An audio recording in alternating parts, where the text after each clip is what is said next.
오늘 함께 하신 말씀 함께 보시겠습니다. 창세기 22장 15절부터 24절까지 말씀 함께 보십니다.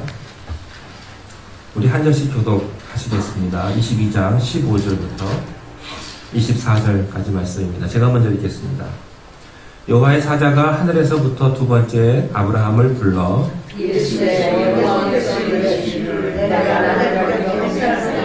내가 이같이 행하여 내 젖자가 아프지 아니하였으므로 내가 내게 큰 복을 주고 내 씨가 크게 번성하여 하늘의 별과 같고 바닷가의 모래와 같게 하리니 내 씨가 그 대적의 성문을 차지하리라. 또 내 씨로 말미암아 천하만민이 복을 받으리니 이는 내가 나의 말을 준행하였습니다. 이에 아브라함이 그의 종들에게로 돌아가서 함께 떠나 브엘세바 이르러 거기 거주하였더라. 이 둘의 어떤 사람이 아브라함에게 알려하기를 빌다가 당신의 형제 나홀에게 자기가 낳았다 하였더라. 그의 맏아들은 우스요 우스의 형제는 부스와 아람의 아버지 그무엘과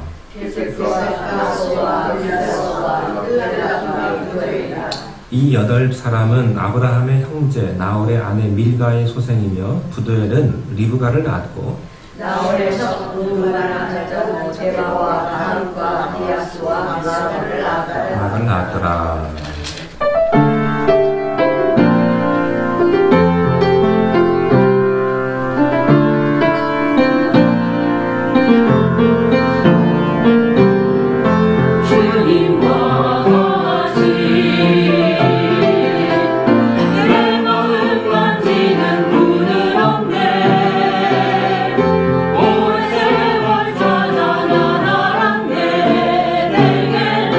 주가 되어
시간에 우리 아브라함의 믿음을 통해서 우리의 믿음이 어떻게 가야 하며 어떤 믿음을 소유해야 할지를 우리가 다시 한번 생각하게 하시고, 또한 하나님이 기뻐하시고 하나님이 원하시는 믿음을 가질 수 있도록 성령님께서 우리를 주장하시고 축복하여 주시옵소서. 예수님의 이름으로 기도하옵나이다. 아멘.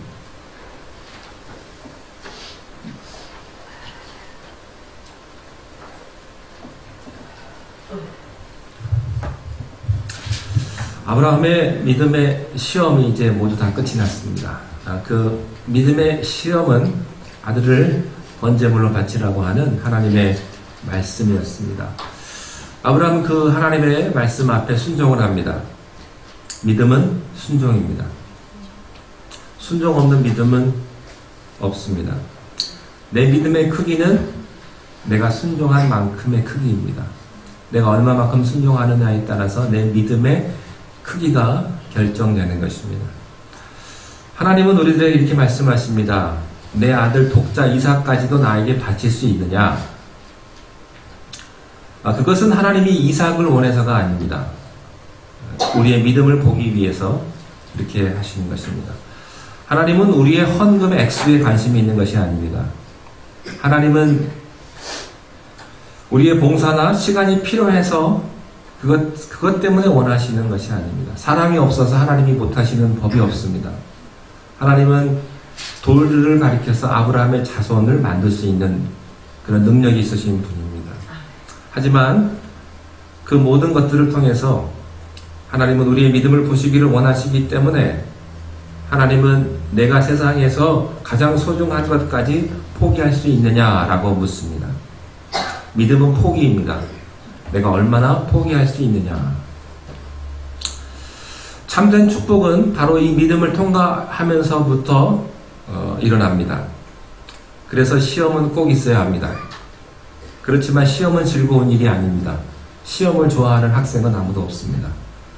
시험 때문에 고통스럽고 아파하고 때로는 밤을 새워야 하는 그런 어려움이 있습니다. 그렇지만 시험을 통과한 사람에게는 하나님께서 기쁨과 또한 축복을 주시는 줄로 믿습니다. 아브라함은 이제 마지막 시험을 통과했기 때문에 남는 게 있어요. 그것은 하나님의 축복입니다. 어떤 축복을 주시는가? 우리 본문 15절, 16절, 17절 말씀을 한번 읽어보겠습니다. 시작. 여호와의 사자가 하늘에서부터 두 번째 아브라함을 불러 이르시되 여호와께서 이르시기를 내가 나를 가리켜 맹세하노니 내가 이같이 행하여 내 아들 내 독자도 아끼지 아니었은즉 내가 내게 큰 복을 주고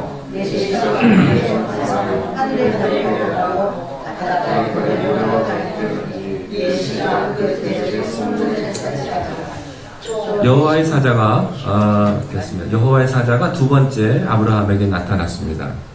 여호와의 사자는 하나님의 메시지를 전하는 천사입니다. 첫 번째 여호와의 사자가 나타났을 때는 아브라함이 칼을 들어서 그의 아들에게 칼로 내리치려는 순간에 나타나셨죠. 아브라함아, 아브라함아. 하나님의 천사가 나타났습니다. 두 번째는 오늘 본문에 나타나는 건데요. 축복을 주기 위해서. 첫 번째는 이삭을 죽이지 못하도록 천사가 나타났고, 이제는 축복을 선언하기 위해서 하나님의 천사가 나타납니다. 하나님은 순종하는 자에게 축복을 주십니다. 약속을 신뢰하는 자에게 하나님은 은혜를 베풀어 주시는 것입니다. 우리는 오늘 본문 말씀을 통해서 몇 가지 배울 수 있는 그런 교훈의 말씀이 있습니다. 여기 16절 말씀에 보면 하나님께서는 약속하실 때 개런티 한다는 것입니다. 약속을 개런티한. 우리가 물건을 사거나 차를 사면 보장해 주는 게 있습니다. 워렌티다. 현대 자동차는 10년 워렌티다. 그런 게 있습니다. 하나님은 우리들에게 말씀을 하십니다. 하나님은 우리들에게 약속을 하십니다.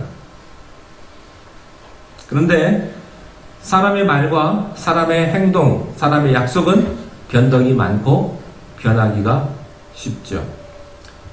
근데 왜 그러냐 하면 사람은 불완전한 존재이기 때문에 그렇습니다. 약속을 안 지키고 싶은 사람이 어디 있겠습니까? 다 약속을 지키고 싶죠. 그렇지만 사람이 불완전하기 때문에 약속을 지킬 수가 없는 경우가 있다는 것이죠. 그래서 우리가 가끔 그런 말 하죠. 야, 그 사람 내가 철석같이 믿었는데 그럴 수 있냐? 그럴 수 있어요. 인간이기 때문에 그렇습니다.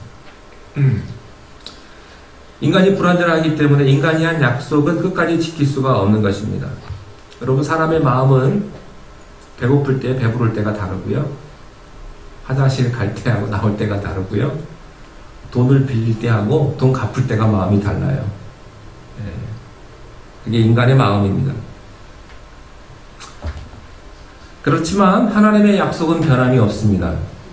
그 이유는 그분이 하나님이시기 때문에 그렇습니다. 하나님의 약속은 반드시 이루십니다. 하나님의 약속은 내가 보기에는 안 지키는 것 같아도 하나님의 약속은 반드시 지켜지는 것입니다. 그래서 이 16절 말씀에 보면 여호와께서 이르시기를 하나님께서 맹세를 하십니다. 그런데 어떻게 맹세합니까? 내가 내 이름을 걸고 맹세하겠다. 내가 나를 가리켜 맹세하겠다. 이렇게 말씀하십니다. 여러분, 하나님의 약속은 몇천 년이 지나도 그 약속은 이루어지는 것입니다. 여러분, 하나님의 약속인 이 성경책을 믿으십시오. 여러분이 믿을 수 없어도 믿으십시오. 확실하게 믿으십시오. 이해가 되지 않더라도, 여러분의 상식과 여러분의 경험에 맞지 않더라도 믿으시기 바랍니다. 이게 하나님의 말씀입니다. 이 하나님의 말씀이 얼마나 확실하냐라는 사실을 히브리서 기자는 히브리서 6장 13절 14절 말씀에서 이렇게 해석합니다. 창세기에 있는 본문을 다르게 해석한 내용입니다. 이렇게 되어 있어요. 우리 한번 읽어볼까요? 히브리서 말씀. 하나님이 시작. 하나님이 아브라함에게 약속하실 때에 가리켜 맹세할 자가 자기를 가리켜 맹세하여 이르시되 내가 반드시 너에게 복주고 복주며 너를 번성하게 하고 번성하게 하리라 하셨다. 맹세할 자가 더 큰 이가 없기 때문에 가장 큰 하나님 자신의 이름을 걸고 하나님이 맹세하는 거예요. 이 말씀은 아브라함에게만 주시는 복이 아닙니다. 오늘 우리들에게도 주시는 복인 줄로 믿습니다. 자, 그런데 본문으로 들어와서 오늘 17절 말씀에 보면 더 놀라운 사실 하나를 발견합니다. 우리 17절 다시 한번 보시겠습니까? 본문 읽겠습니다. 시작. 내가 내게 큰 복을 주고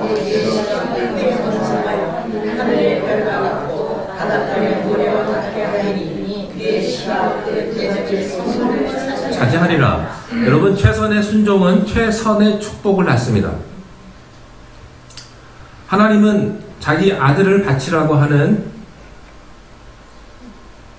인간으로서는 마지막 순종입니다. 최선의 순종입니다. 더 이상 없는 명령이죠. 더 이상 없는 순종을 아브라함이 했어요. 그래서 하나님은 최대의 축복을 해 주셨습니다. 내 씨를 하늘의 별, 바다의 모래처럼 많게 할 것이다. 여러분, 밤에 하늘 보셨습니까? 밤에 하늘의 별을 보면요, 가시거리, 눈으로 보고 셀 수 있는 별의 개수가 최소한 3,4천 개 이상이라고 합니다. 여러분, 오늘 밤에 별을 한번 세어보십시오. 한 3,000개 되나 안 되나. 그런데요, 눈에 보이지 않는 별이 훨씬 많습니다. 거의 무한대예요. 내 자녀들이 이렇게 많을 것이다. 여러분, 바닷가에 모래알을 세는 사람이 있을까요? 세는 사람은 어리석은 사람입니다. 셀 수 없습니다. 왜? 너무나 많기 때문에. 자, 그런데 하늘의 별, 바닷가의 모래, 이 말씀, 이 약속의 축복의 말씀은 오늘 처음 하신 말씀이 아니었어요.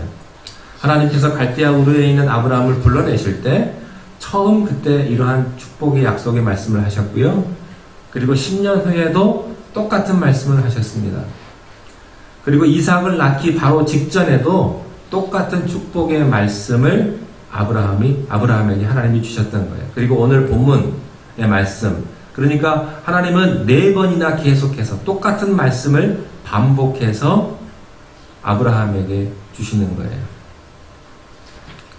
그런데 더 큰 축복이 있어요. 그것이 17절 마지막 부분에 있는 거예요. 우리 마지막 절에 한번 보시겠습니까? 내 씨가 그 대적의 성문을 차지할. 이게 무슨 말일까요? 내 대적의 성문을 차지할 것이다 라는 말의 뜻은 무엇일까 하는 것입니다. 내가 많은 자녀를 낳게 될 것이다. 수많은 자녀를 낳게 될 것이다. 그런데 그 자녀 가운데 한 씨가 너의 그 대적의 성문을 차지하게 될 것이다 하는 말씀이에요. 여러분, 자녀가 번성하는 것은 큰 축복이지요.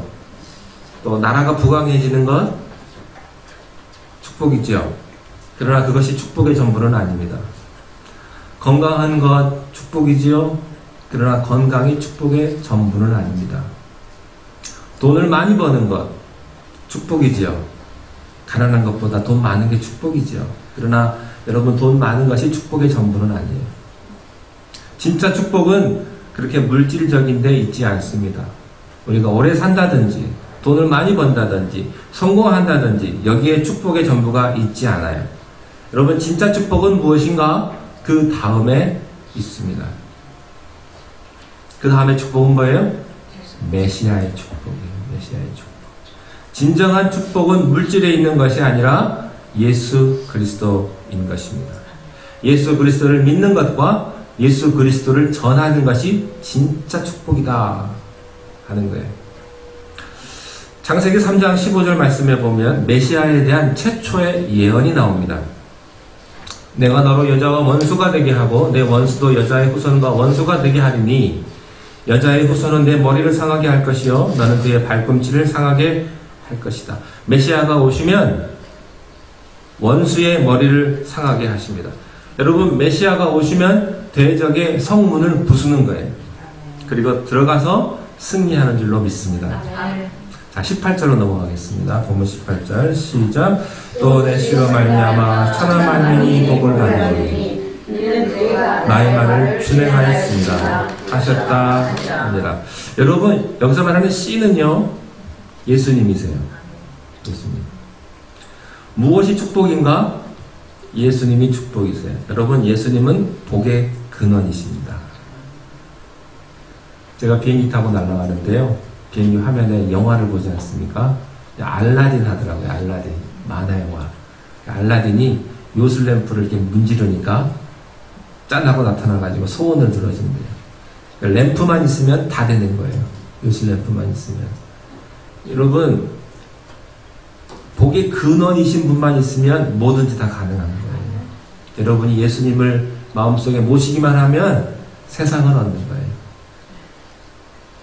천하 만민이 그 씨로 말미암아 복을 받을 것이다. 이 아브라함의 씨 가운데서 메시아가 있을 것이다. 그 메시아는 대적의 성문을 차지할 것이다. 두 번째, 그 천하 만민이 그 씨로 말미암아 복을 받을 것이다. 그 천하 만민이 메시아로 인하여서 복을 얻는데, 복이란 뭐냐? 복이란, 여러분, 애 많이 낳는 게 복이 아니에요. 그게 복이 아니고 메시아를 만나는 게 복입니다. 왜냐하면 메시아는 축복의 근원이시기 때문에. 이것이 바로 아브라함에게 임했던 축복이다 하는 것입니다. 자, 19절 넘어가겠습니다. 19절 시작.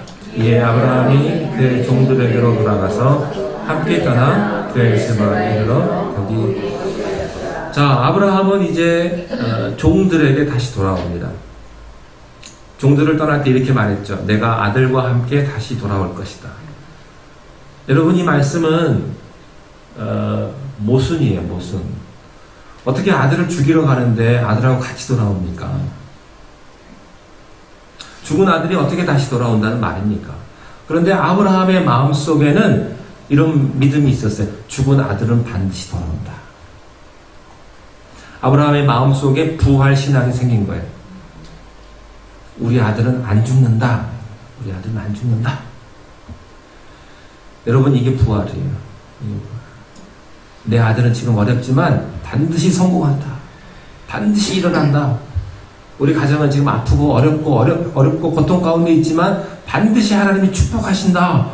이런 부활 신앙이 하나님을 믿는 사람들 마음 가운데 있는 거예요. 그게 부활입니다. 부활이 뭐예요? 죽어도 살겠고 무릇 살아서 나를 믿는 자는 영원히 죽지 아니하리라. 사랑하는 성도 여러분, 예수 믿는 사람은 이상하게 나의 마음속에 이런 마음이 드는 거예요. 나는 안 죽는다. 나는 안 망한다. 나는 안 망한다. 나는 반드시 일어난다. 현실은 슬퍼요. 현실은 외로워요. 현실은 너무나도 고통스러워요. 죽을 것만 같아. 그렇지만 내 마음 깊은 곳에서 나의 힘이 되신 여호와여, 내가 주를 사랑하나이다. 여호와는 나의 목자시니 내게 부족함이 없으리로다. 이런 마음이 자꾸 생기는 거예요. 여러분, 예수 믿는 게 뭡니까?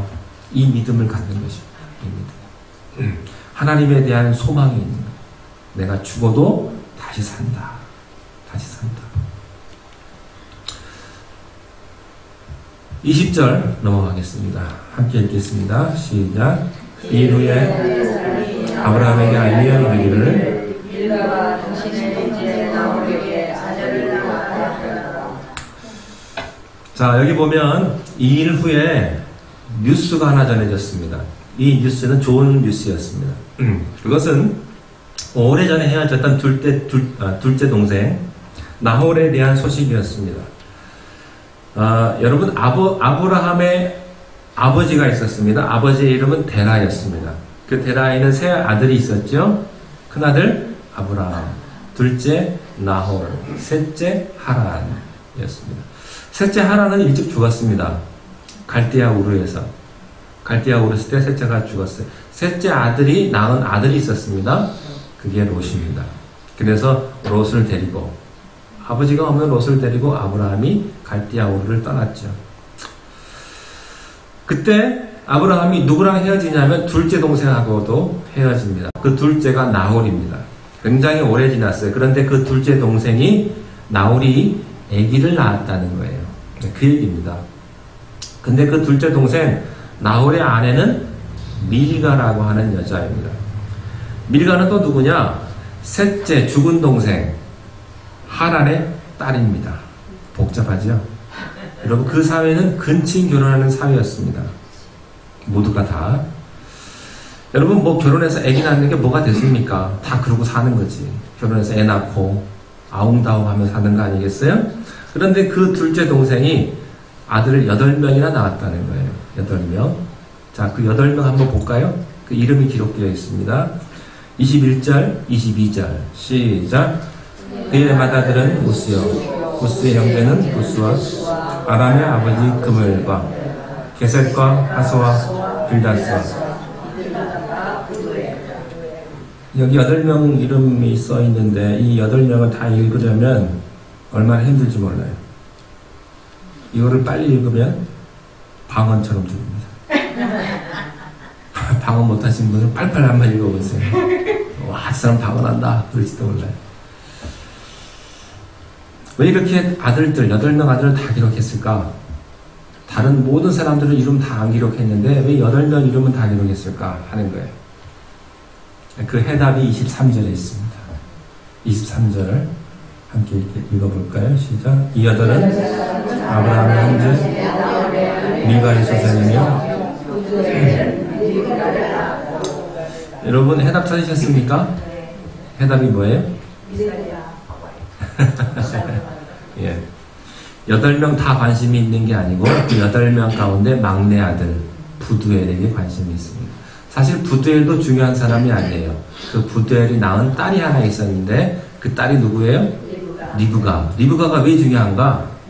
이삭하고 결혼할 사람이니까 중요한 거예요. 여러분, 하나님께서 이삭을 100세에 낳게 하셨어요. 굉장한 기적이죠. 그런데 태어날 수 없는 상황에서 태어났습니다. 번제물로 바칠 뻔해서 죽을 뻔했습니다. 근데 그 찰나에 하나님의 천사가 나타나서 아브라함아 아브라함아 하고 이삭을 살려주셨어요. 그리고 그 가운데 먼 훗날 그의 씨에서 메시아가 태어납니다. 그러니까 여러분, 이 이삭의 부인은요 굉장히 중요한 거예요. 굉장히.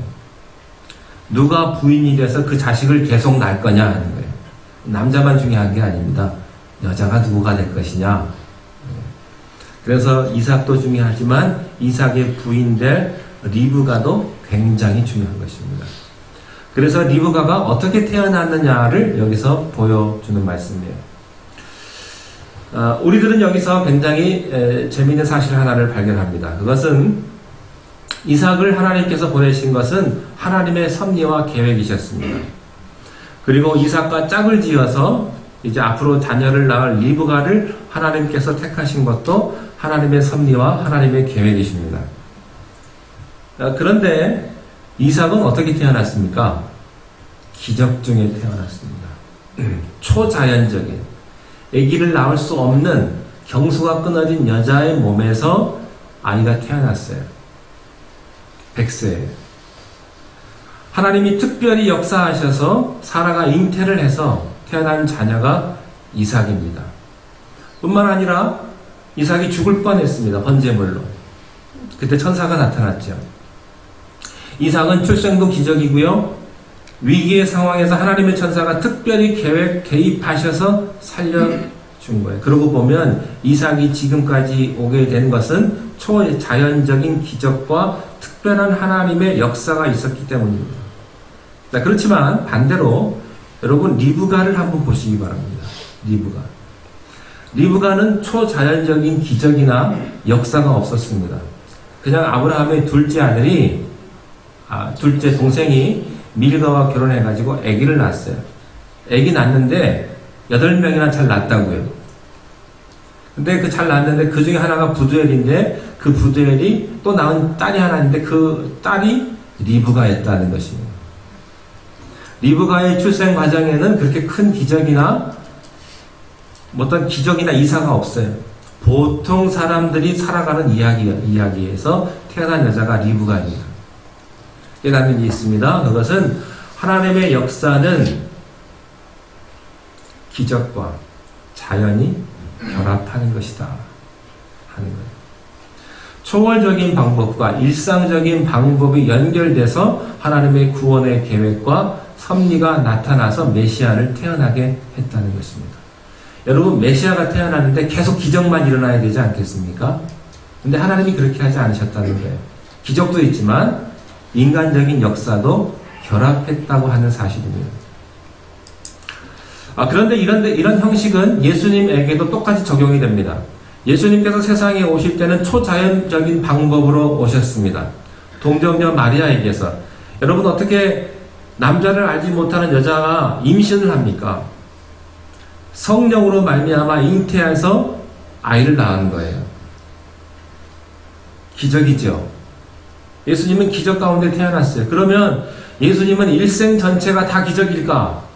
그렇지 않아요. 여러분, 슈퍼맨으로 태어난 사람은요, 일생 다 슈퍼맨으로 살아가야 돼요. 다 기적으로 살아가야 합니다. 그러나 예수님은 그렇지 않습니다.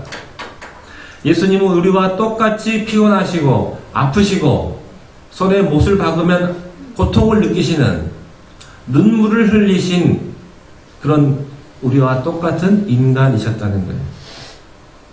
예수님에게는 두 모습이 있었습니다. 기적도 있었고 또 자연의 모습도 있었어요.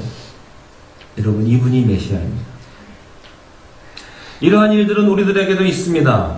여러분이나 저나 예수님 믿고 여기까지 신앙생활 하면서 오실 때까지 우리가 어떤 때는 내 이성이나 내 경험 같은 것으로는 설명할 수 없는 어떤 초자연적인 하나님의 인도하심이 있었어요. 내가 쓰러질 뻔했는데, 내가 죽을 뻔했는데 누가 나를 붙들어 준 거예요. 여러분들은 다 그런 경험을 하셨을 거예요. 다 동의하실 거예요. 이것은 내 상식으로 이해가 되지 않은 어떤 영적인 경험들을 우리가 했다고요. 그렇다면 우리가 겪은 이러한 영적인 경험들, 하나님의 특별한 은혜는 계속되는 것일까? 그렇지 않아요. 우리에게 좌절도 있고 절망도 있고 병들미 있고 고통이 있는 거예요. 그렇다고 해서 하나님이 우리와 함께하지 않는 것일까? 그것도 아니에요. 하나님의 섭리는 어떤 때는 초자연적인 역사를 통해서 하나님의 계획과 섭리가 이루어지는 것이고, 어떤 때는 일반적인 일상적인 일들을 통해서 하나님의 역사와 섭리가 이루어지는 것입니다. 여러분 신약에 보시면 나사로가 있습니다. 이 사람은 죽었습니다. 무덤에 들어가서 썩은 냄새가 나는 사람이었습니다. 근데 예수님께서 무덤가에 가셔서 돌을 치우라 하시고 이렇게 말씀하십니다. 나사로야 일어나라. 죽은 나사로가 살아났습니다. 그런데 나사로가 영원히 살았습니까? 그렇지 않았어요. 그가 나이가 들고 시간이 지나면서 다시 죽었단 말이죠. 초자연적인 역사로 인해서 다시 살아나기도 했지만 자연적인 시간의 흐름에 따라 그는 다시 죽을 수밖에 없는 사람이었다는 거예요. 여러분, 이 초자연과 자연이 하나로 만들어져서 하나님의 역사는 이루어지는 것입니다. 교회도 마찬가지입니다. 우리가 어느 때는 하나님의 특별한 능력과 하나님의 축복을 경험하게 됩니다. 그렇다고 우리 인간들이 해야 될 일을 포기해서는 안 되는 거예요. 사람이 해야 될 일, 성실하게 해야 될 몫이 우리들에게 있는 것입니다. 이 두 가지가 합하여서 하나님께서 영광을 받아 주시는 거예요. 여러분, 기도만 열심히 하고 설교 준비 하나도 안 해도 되겠습니까? 내 할 건 내가 해야지. 성가 연습 하나도 안 하고 할렐루야 그럼 되는 거예요? 아니에요. 내 할 건 내가 해야죠. 여러분 가만히 계신다고 하나님이 여러분 다 축복해 주신 줄 아세요? 그렇지 않아요. 여러분 할 거 여러분 하셔야 돼요. 그런데 이 두 가지 사실을 통해서 우리가 한 가지 공통점을 발견할 수 있어요. 그것은 기적도, 하나님의 역사도 하나님의 말씀과 하나님의 약속에 의해서 이루어지는 것이고, 자연적인 것도 하나님의 약속과 말씀에 의해서 이루어졌다는 것입니다. 하나님은 특별히 준비하신 이삭을 통해서, 그리고 평범한 리브가를 통해서 하나님의 역사를 이루어 가신다고 하는 것입니다. 자, 마지막 24절을 읽겠습니다. 시작. 나홀에서 누구라는 자도 게바와 가람과 다스와 마가다를 낳았다. 나홀이 첩을 좀 안 뒀으면 얼마나 좋았을까. 근데 세상은 다 그렇게 첩도 얻고 다 그러고 사나 봐요. 사람들은. 여러분, 이런 일들은 계속될 거예요. 그러나 이렇게도 사람은 살고 저렇게도 사람은 살아요. 그렇게 안 살려고 했지만 이렇게 원치 않은 일들을 우리가 만나기도 합니다. 여러분, 그러나 그런 시시한 사건들은 중요한 게 아니에요.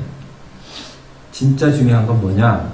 아브라함에게서 이삭이 태어났고 그 이삭을 통해서 메시아가 나왔다는 것입니다. 여러분, 교회에 여러 가지 일들이 있습니다. 소소한 일, 큰 일, 다툼이 있고 때로는 고통이 있고 원치 않은 일들이 있을 수 있습니다. 그러나 그게 중요하지 않습니다. 어떤 분은 그렇게 말할 수도 있어요. 교회가 그게 뭐냐? 교회가 사랑이 없어. 목사가 그게 뭐냐? 실력도 없어. 여러분, 그러나 그런 것들이 중요한 게 아니에요. 중요한 건 뭐예요? 우리가 하나님 앞에 예배하고 예수님을 믿고 구원받는 거예요. 여러분, 다른 자잘한 것 때문에 이 가장 중요한 것을 여러분께서 놓치지 않게 되시기를 바랍니다. 민수기 23장 19절 말씀에 보면 이런 말씀이 있어요. 하나님은 인생이 아니시니 시건치 아니하시고 인자가 아니시니 후회가 없으시도다. 어찌 그 말씀하신 말을 행치 아니하며 하신 말씀을 실행치 않으시랴. 하나님은 약속을 통해서 복을 주시며 말씀을 통해서 구원을 이루어 주시는 분이십니다. 여러분, 그분이 메시아예요. 여러분, 우리가 세상을 살아가는데 여러 가지 일들을 경험합니다. 여러 사람을 만납니다. 내가 원치 않는 일들을 경험하기도 하고 내가 원치 않는 사건에 휘말려 들어가기도 합니다. 그러나 여러분, 그런 것들을 다 떠나버리십시오. 그런 것들은 중요하지 않습니다. 잠깐 어려운 뿐이에요. 중요한 건 뭐예요? 나를 영원한 천국으로 인도하실 우리 주 예수 그리스도가 내 마음속에 있다는 것입니다. 하나님의 축복이 함께 하시길 바랍니다. 기도하겠습니다. 하나님, 우리가 세상을 살아가며 여러 가지 일들을 경험합니다.